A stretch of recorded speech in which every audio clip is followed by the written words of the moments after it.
Hi, everyone. I hope everyone can hear me. Let me make sure I have my. Okay, here we are. Welcome back to the Dish on Aging live stream. We are Monday morning, 8:23, a few minutes past 9 a.m. Whew, nothing like getting up early on a Monday morning. Believe me when I tell you, it might hurt, but we're going to be better off for it. We're going to have a better day and a better week, given that we have gotten up and running first thing on a Monday morning. If you see me looking over, I'm looking to see how many people are coming in on the channel. Okay, so let me introduce myself. I am Dr. Maureen Sweeney. I am a clinical psychologist practicing here in Bensalem, Pennsylvania, and I specialize in geriatric psychology, which is working with people age roughly 60 and older. The purpose of this live stream, I'm calling it a free Dish on Aging YouTube live stream project, is I want to give members of the local community an opportunity to have access twice a week. By the way, today's presentation will be 30 minutes. I learned last week that the 30-minute format actually works best. So today we will be on 9 to 9:30. Thursday will be on 2 to 2:30. I'm learning as I'm going with this. I am very accustomed to providing presentations in the community. I did this a lot before the pandemic came along, and with the restrictions, the social distancing restrictions, I have since learned how to use the YouTube channel as a free, kind of a free medium, a free format to which I can provide presentations to the local community. Please know here on YouTube, it's not just local to Pennsylvania, Bucks County, Philadelphia region. Anybody who has access to the internet across the country, even internationally, can get on and see this. There's a lot of countries that don't believe in free speech and democracy, so they'll block their citizens from being able to get on YouTube. But anywhere in the world, you can get onto YouTube. That is who potentially could come in and see what we're talking about. So keep that in mind when you're asking questions. Not only do I see your questions, but everybody on the video sees the question. Also, the video is being taped, and then it'll post to my YouTube channel called The Dish on Aging, and I will keep it posted for about a week. One of the things that I am finding is that people are going back later on Mondays and reviewing what we talked about this morning. And I think that has been helpful for people to have that option. So also it is my intention to keep going with I started my YouTube channel January 1st, 2021 with the intention of accumulating a kind of an encyclopedia library of my intention was for them to be shorter videos, 10, 15-minute videos.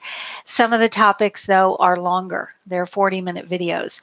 And I think probably average is going to be a 25-minute video. I find when I start talking about topics related to aging and psychology, they can get to be fairly complex topics. And so I need more time for that. I'm really glad that that encyclopedia list, if you will, of videos is available because there may be times during the live stream when I'll be referring video viewers to go back and have a look at some of those videos to get into more detail about the topics that I'm talking about. So I see I have somewhere between 1 and 2 people on right now, which is pretty good. 8 minutes after 9 on a Monday morning, and we're still in the summer months.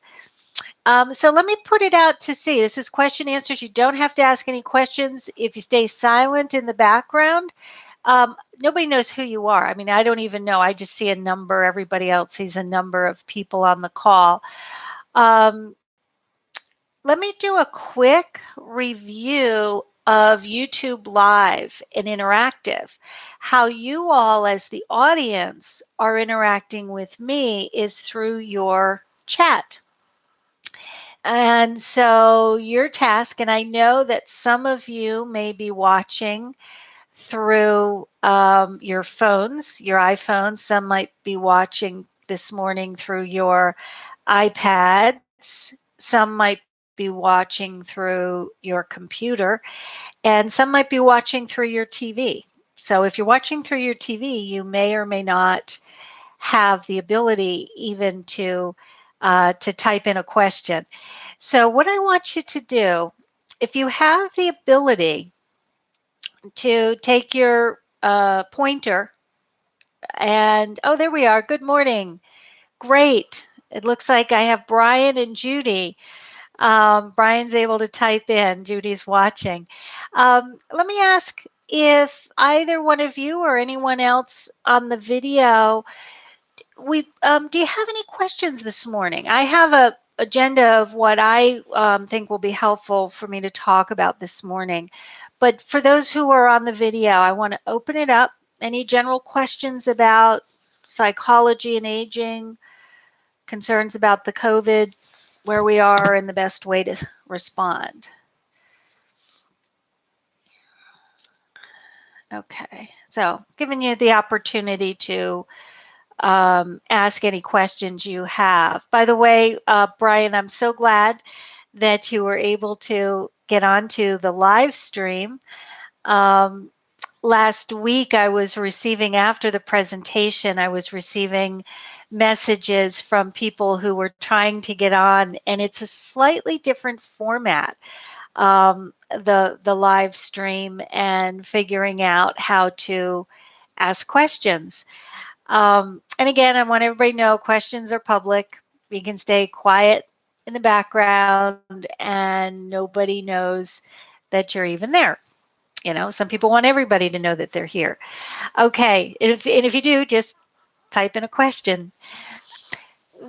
What I want to talk about today is the, two things. The focus and purpose of this video series is to use psychology concepts and how I'm answering questions to help to bring down symptoms of anxiety, depression, and feeling overwhelmed. Um, During March 2020 and throughout 2021, across the country with every age group, we were noticing a lot of people reporting symptoms of anxiety, depression, feeling overwhelmed, either directly or indirectly related to the pandemic. And it makes sense from the perspective of psychology as a kind of world population. We had a stressor come into our lives, and we're all impacted different. Some are impacted directly by the pandemic with illness, or a family member being impacted.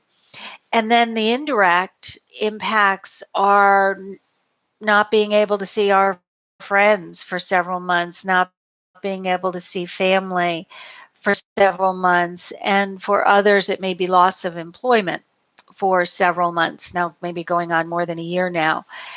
And so that can really take its toll.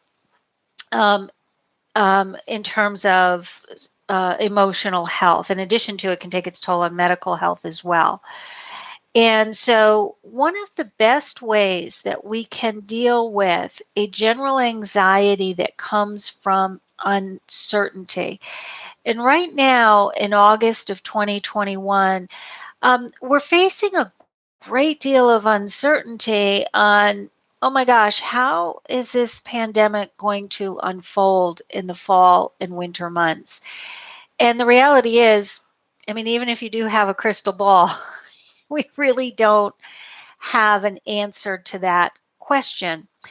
And when we have uncertainty on top of how bad things really did get last year, that can be expected that that's going to bring up feelings of dread, feeling out of control, anxiety, and generally a sunken heart. I think for many of us, it kind of felt like a punch to the gut when we realized that we weren't looking at that July 4th party celebration to say independence from the pandemic.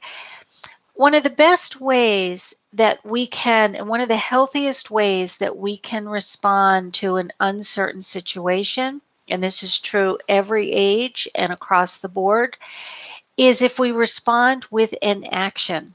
And that action can be ever so small. Some of them might be big actions. Like one of my actions was to put together a live stream video. By the way, if anybody told me in February of 2020 that I would have the ability even to get a video together to post on YouTube, to have the skills to do that, I would have laughed you into next week. It just would not have believed it, and here we are. And I started in January with, it's much easier just to tape a video and to edit it and to post it than it is to present a live stream. But I learned those skills of taping yeah, it takes an idiot to like try to teach themselves at home. Somebody with no skills in video or recording or IT. Um, but just so you all know, there are free software programs available, and there are a ton of YouTube videos available that will instruct you on how to develop these skills if you decide to. So part of my response as a healthcare provider in 2020 was to use my free time in 2020. And many of us had free time because we weren't going out socially and doing our regular leisure activities on the weekends. So I was able to teach myself how to interact and use YouTube in a positive way for my work, and to be able to provide information to the community. And then as we came into the end of about the middle of August of 2021, that's when I realized I have to step up my game. I need to get going with a live stream project if at all possible. And this is my act. It's a pretty big act. Don't want anybody to try to figure out how to do this. But it's my taking an action in order to get control, or not control, but just so I have less anxiety and dread about the uncertainty as we're moving forward. We have a phrase in psychology, and that phrase is knowledge is power, meaning if we have information, we don't have to act on it, but at least we have information to incorporate in our thinking to decide how we're going to move forward. And I knew that if I could bring information each week to help people sort through what's going on during this pandemic, that alone will help to bring down feelings of anxiety, some cases depression, some places, some situations, feelings of helplessness, feeling overwhelmed. And also, I think the dread of not again. And we do have the dread of not again. Let me tell you what the good news is about the not again. The reality is that many of us learned skills and developed two sources of internet connection to try to minimize the chances this will happen. So we'll give that a minute or two, and that will come back. I also might have had some people jump off because of the freezing up. So for those of you that are still there, again, I want to open it up if you have any questions. Otherwise, I'm going to be talking about the booster shots and the one action we can take. I'm going to go ahead and talk about that. We talked about last week kind of everybody can go and get their cards out and look at when their due date is for their booster shots. That was the one task we were talking about last week. And today, there's a very, I think, a sad news story over the weekend. Civil rights leader Jesse Jackson and his wife were hospitalized over the weekend with breakthrough COVID. I didn't even realize it was back in January of 2021 that the Reverend Jesse Jackson and his wife wanted to make a point to be some of the first to get the vaccinations when they came out initially. And this is the reason why we have to get the booster shots, because as soon as the news said that Reverend Jackson and his wife were vaccinated in January, we're now 8 months out. Okay, I'm getting connection is unstable, but it's going to work itself out here. So here's what the difference is. Here's what became a game changer over the last 2 weeks. And this is separate from the Delta virus. It's separate from the Delta virus infecting primarily those who have not been vaccinated. And this is separate from those who are younger than age 12 and cannot get vaccinated. Those of us who have been vaccinated, the vaccinations are wearing off at about 8 months, to the point if we get a breakthrough infection, that means we might be hospitalized or worse. I'm not even going to think about worse. And that's why it's so important we get these booster shots. Now, we also heard over the last 3 or 4 days, I think there were 3 members of the Senate, 3 representatives, I think they were senators, who all tested positive for COVID after being fully vaccinated. I don't think any of those senators have symptoms. So that's what we would call a breakthrough COVID with no symptoms. And that's how you know your vaccination is working. With Reverend Jesse Jackson and his wife, at 8 months after vaccination, their breakthrough infection resulted in symptoms that were significant enough to require hospitalization. So that is what the difference is. And that is why it is so important that we stay calm, we wear our masks as an action, and we make sure that we know when our 8-month time frame is. By the way, for anyone who is immune compromised, meaning you're going through cancer treatments right now, you've had an organ transplant, one of the actions you can take today, if your doctor's office has not yet called you to have you go in to receive a booster shot, today may be a good day for you to call your doctor's office to ask about getting that scheduled, okay? Because they're finding those who are immune compromised, and that the booster shots are available right now for them. The rest of us will have to wait until the 20th of September, which is good because that'll give us time to be told how are we going to, what is going to be the process of getting appointments scheduled for our booster shots. Those details have not yet been provided to us. All right. So provided I have unfrozen and I have unpixelated, any questions today about mental health and action, taking action? Another bit of action that I want others to be thinking about is checking my texts and everything. Sometimes people will text me when things are going right or going not so right. This is fantastic. Got 3 people on the call. I don't know what the total number is, but I have 3 on the call now.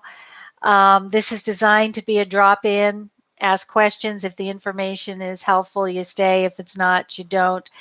And the last week, someone was concerned that there was at times only 1 or 2 people on the call. And by the way, some of you might be dropping out just because your internet connection goes. I do appreciate that. But I mean, if I've got double the viewers that I had last week, that's fantastic. And I am here just to get going right now with this live stream. I think as we get into the deep, dark days of fall and winter, when we're all tired of looking at that TV, I want to already be up and running with this live stream project. A booster shot. Oh, that is wonderful. Brian mentioned that his course of action today is going to be to share the information about booster shots with friends and family, and that actually may have come from Judy as well. That's a wonderful bit of information. There's something called not just pandemic fatigue, but information fatigue. And there have been people over the last like 6 months where I told them, if you want to be healthy, just because they were getting overwhelmed and confused and just feeling really crushed by following information on the television. And so what they did is they just stopped paying attention. Um, and I had a relative of mine who went in for a medical appointment. And she said she did not want to be handed another brochure about COVID. She knows everything about that's written in that brochure already. She's got it committed to memory, but she had a question she couldn't get an answer to as she was preparing for a medical test. So that was her frustration. One of the challenges also that can happen is how quickly the information is changing. And some may have the impression that, and I understand completely. There is actually a science to rumors. It's actually social psychology. It's actually also sociology on how rumors spread. And rumors can get started that the vaccinations are not, what's the sense in getting a vaccination if you're going to get COVID anyway? And the answer is, well, it's not quite that. It's get a vaccination so that you can be in good health to get the booster 8 months later.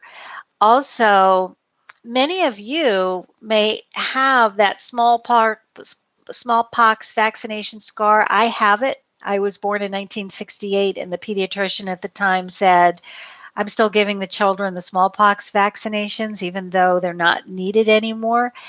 When you got a smallpox vaccination, it was one and done.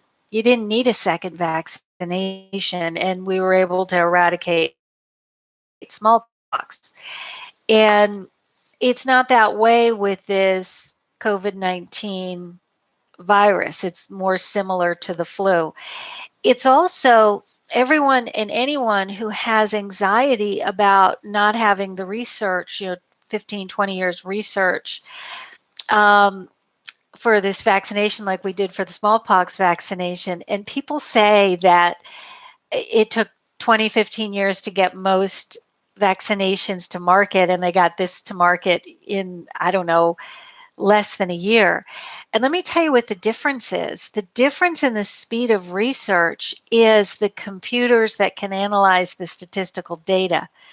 And that's why, by the way, it's the whole reason why the fast speed of the internet is the reason why these videos can be done. Videos require a lot of internet use and internet speed, and we did not have the technology. I think it's fiber optics that allow for the technology that allow for each one of us to be watching through a computer video screen, a live stream. Most of us grew up, the only way you could get a live stream was like through a television, a camera that was broadcasting. And so some of the ability to speed up the research that was done on this vaccination has to do with they have much faster computers to analyze data. They can also track the data across the country as the vaccinations were rolling out. And also you had just about every researcher across the country and the world working, whatever projects they were working on, most of those were put aside, and then they all focused in on this one task of getting a vaccination for COVID. That's why here in the United States there are 3 vaccinations approved: Pfizer, Moderna, and Johnson & Johnson. also called J&J. And worldwide, there are other vaccinations. I think Israel has developed its own, as a country, its own vaccination. And different countries, AstraZeneca has one out of United Kingdom, but only 3 of them are used here in the United States. So some of you might be hearing there are going to be some international college and university students coming from whatever country they're from back to the United States to start university. Universities require vaccinations. They're going to have to get revaccinated by one of the 3 vaccinations approved by the FDA because there are so many vaccinations worldwide that the FDA is not comfortable with. So we do have we're going to know a lot more about these vaccinations. Right now, we're in a situation after her treatment for cancer. It was the treatment for the first cancer that gave her the second cancer. And she knew, and it was 20 years later, and she knew when she was getting that treatment for the first cancer, she was told the person and what their concerns are to the other person and what they encourage. Well, the vaccinations are correct, pandemic, much less the vaccination. And so people have, and at the same boosters. So I like this. Our tasks of today are to focus on the fact that we need a booster. Is an indication sign off, but we're at the end. See you Thursday. Bye-bye.